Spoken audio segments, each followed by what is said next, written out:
De delincuentes, ladrones, asesinos y estafadores, capaz que ya dijiste todo, o no, vamos a verlo durante la nota, pero a mí me gustaría un poco charlar sobre tu experiencia como periodista, tus inicios, cómo llegaste al lugar en el que estás hoy, digamos, quién es Rodolfo Palacios hoy y cómo se convirtió en este especialista en policiales y escritor que todos reconocemos.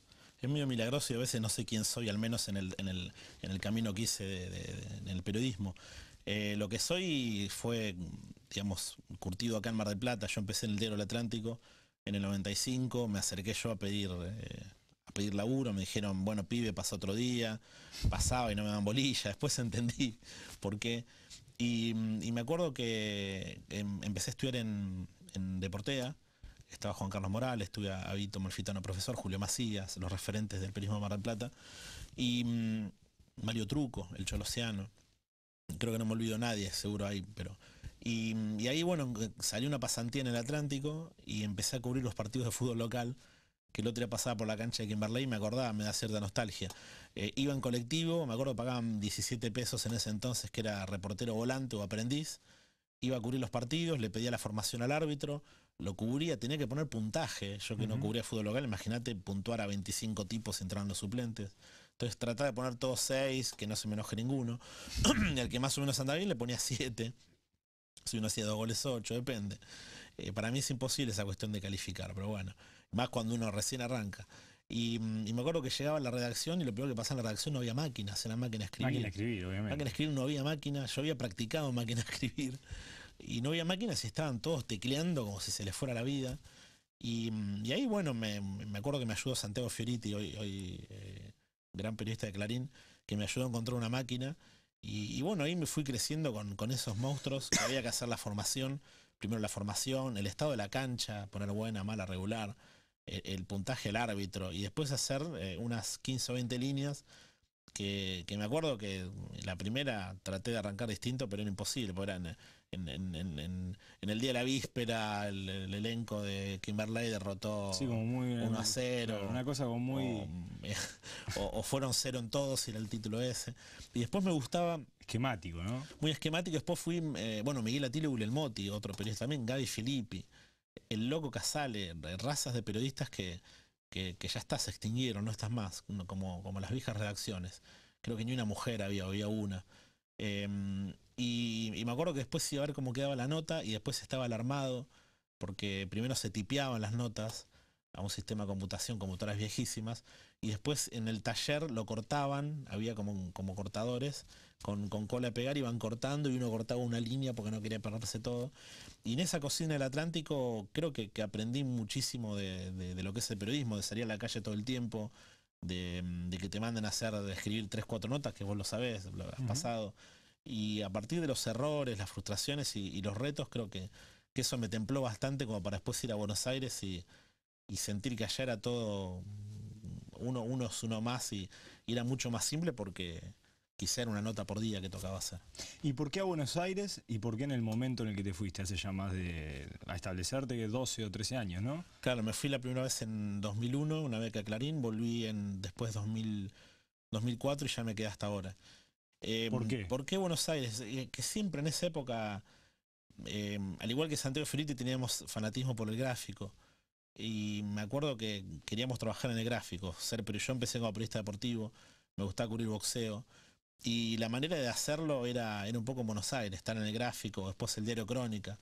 El tema es que cuando yo me voy a Buenos Aires, me mandan a hacer un policial.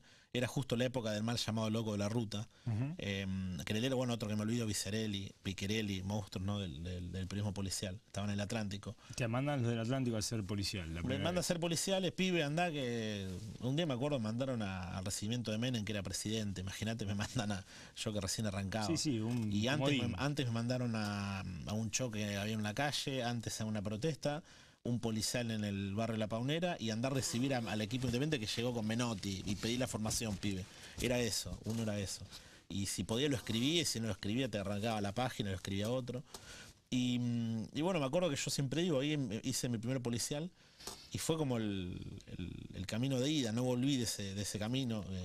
Me acuerdo, yo cubría también fútbol local, boxeo, la pelea de Mano de Piedra Durán con el Príncipe González, todas las carreras de los boxeadores locales, entrevistas al Nene Di Pilato y al Viejo Saco, fútbol de verano, Alvarado, Kimberley, torneos, Aldo Civi, cuando Aldo Civi llegó casi a Sí, la con primera A Belgrano. con ese robo a Belgrano al árbitro Sequeira, y los Curuchet, bueno, tanta gloria, el patín con Nora Vega. Yo estaba como signado por Mar del Plata y quedarme acá, pero bueno, después fui a Buenos Aires y ya te digo, el policial es como que te termina atrapando y por más que quieras salir, después de que escribís la primera línea, cuesta Bueno, pero volver. hubo como un vuelco en tu carrera y además también, yo me animaría a decir como un vuelco en el género, porque a partir de que, bueno, obviamente que no fue rápido, porque si me decís que te estableciste hace más de 12, 13 años, a los últimos 2 o 3 años que has logrado la popularidad que has logrado con los libros, más allá de que son libros que tal vez se escribieron un poco antes, algunos, digo, hay como un vuelco en tu carrera y un vuelco en el género porque es como que se reavivó el interés por las noticias policiales, sobre todo por esos casos emblemáticos policiales, como puede haber sido los secuestros de la familia de Pucho, Sí. o no sé, el caso Barreda, el caso de Barreda, o ahora el caso de Robledo Puch, que hicieron una película que se estrena a mitad de año. Digo, hubo como Sí. encontraste como el vericueto donde intrometerte, O me digamos, para encontró a mí hacer algo bueno. Ah, te encontró. porque yo no lo pensé. Imagínate que llegué a Buenos Aires, mi primera experiencia en Buenos Aires después de la beca de Clarín, que elegí policiales cuando nadie quería elegir policiales cuando yo estaba en la beca, que Canaletti decía, ¿qué pasa que nadie quiere ir? Yo elegía. Y había como cierto temor al policial, le escapaban. Estamos hablando de esto hace 100 años que el policial era considerado un folletín, algo de estofa. Y es verdad, cuando yo empecé, me acuerdo, en 2005 en Perfil, yo entrevistaba delincuentes y había un correo de lector que tenía Nelson Castro y la gente me acusaba de apología del delito. Y en ese entonces TN como regla tenía no entrevistar delincuentes. Imagínate cómo ha cambiado. Claro. Y después pasé a Crítica, el diario de la Nata, y ahí empecé más con Roleo Puch, con los delincuentes, a mandarme cartas. Y ahí ya fue, insisto, otro camino de ida, que fue un poco recuperar lo que hacía Roberto Art o Soy Sarraili de entrevistar a ladrones o delincuentes y buscar historias de ahí.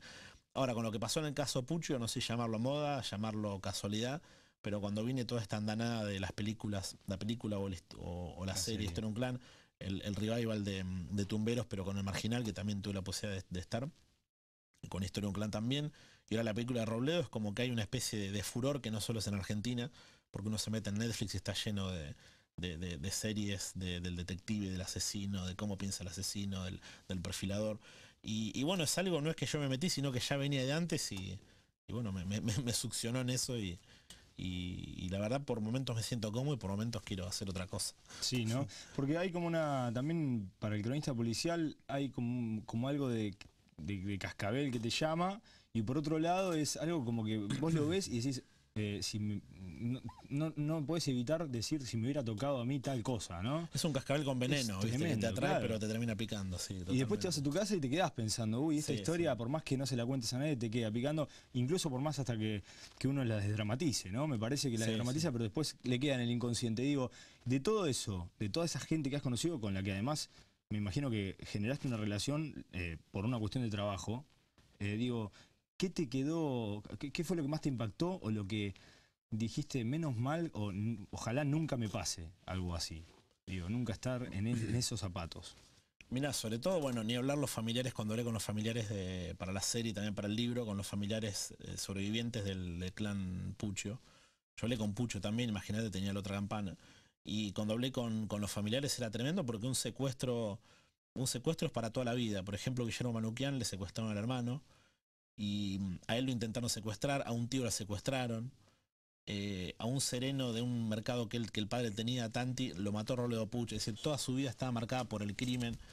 Y él es el día de hoy que tiene hijos y casi no sale a la calle por temor a ser secuestrado. Es decir, un secuestro marca para toda la vida. Es como si el secuestrador no solo secuestra a la víctima, sino también secuestra a la familia, a los predecesores, a los antecesores, es decir, a los que lo suceden. Es como que es un delito abarcativo para toda la vida. Pero me pasa que casos que me cuestan cubrir por, por, por, por algo de sensibilidad o que me afectan son o femicidios o violaciones. Es algo que me preferiría no escribirlo. Pero cuando uno se pone al lado de la víctima, no dan ganas de escribir nada. Yo generalmente trato de reflejar cómo piensa el llamado periodismo delincuencial del que hablaba Rajendorfer, Simpson, Alarcón. Ahora, cuando uno va al otro lado, es muy difícil porque, digamos, nadie está a salvo de ser víctima de un delito en ningún lado. Y no me gustaría claramente estar en esos zapatos. Hablando de femicidios, bueno, ahora en los últimos 2 o 3 años tal vez con las movilizaciones de Ni Una Menos y toda esta ola de noticias, porque la verdad es que si bien siempre estuvieron este tipo de noticias, lo que hacemos policiales lo sabemos, es como que en los últimos años han como tomado preeminencia, también porque cada vez son más, es la verdad, lo dicen las estadísticas, pero además de eso hay como toda una andanada mediática de cobertura de todo eso porque se ha generado un fenómeno en sí mismo.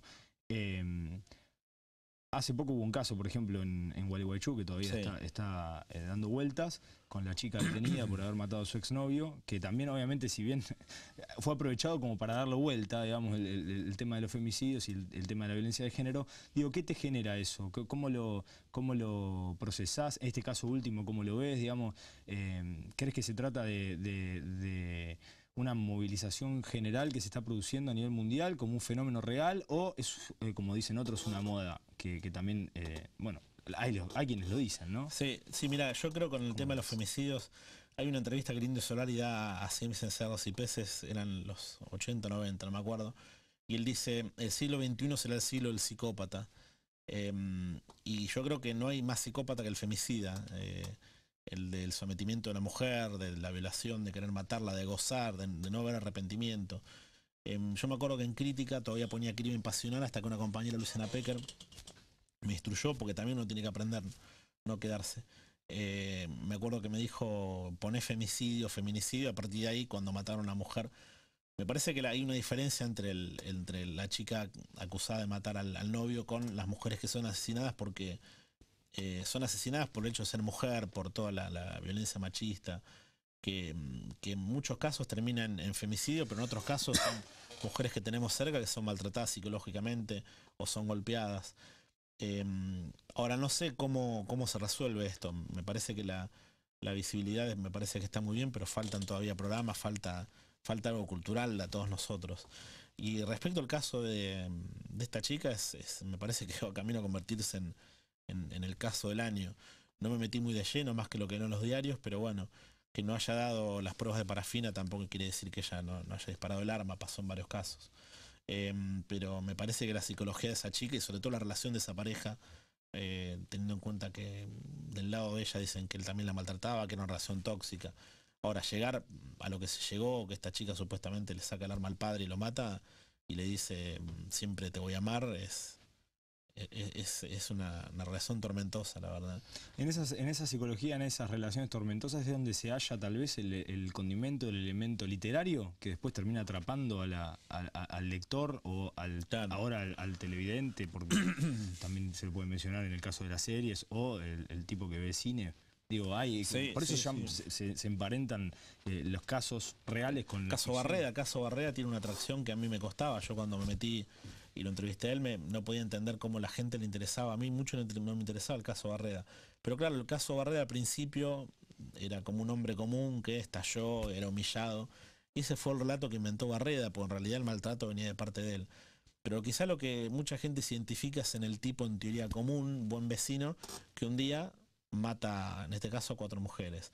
O pasa con Breaking Bad, un tipo en común, en apariencia tiene cáncer, que es un profesor humillado, que en su trabajo lo maltratan, un día decide hacerse narcotraficante y no para. Es como quizá la gente se identifica en esas cosas eh, más de tipo común, ¿no? Más de patear el De criminal tablero. más exacto. ¿Cómo ves el periodismo hoy? Por último, digo, como para... Qué difícil, lo veo mal en el sentido, bueno, ni hablar todos los...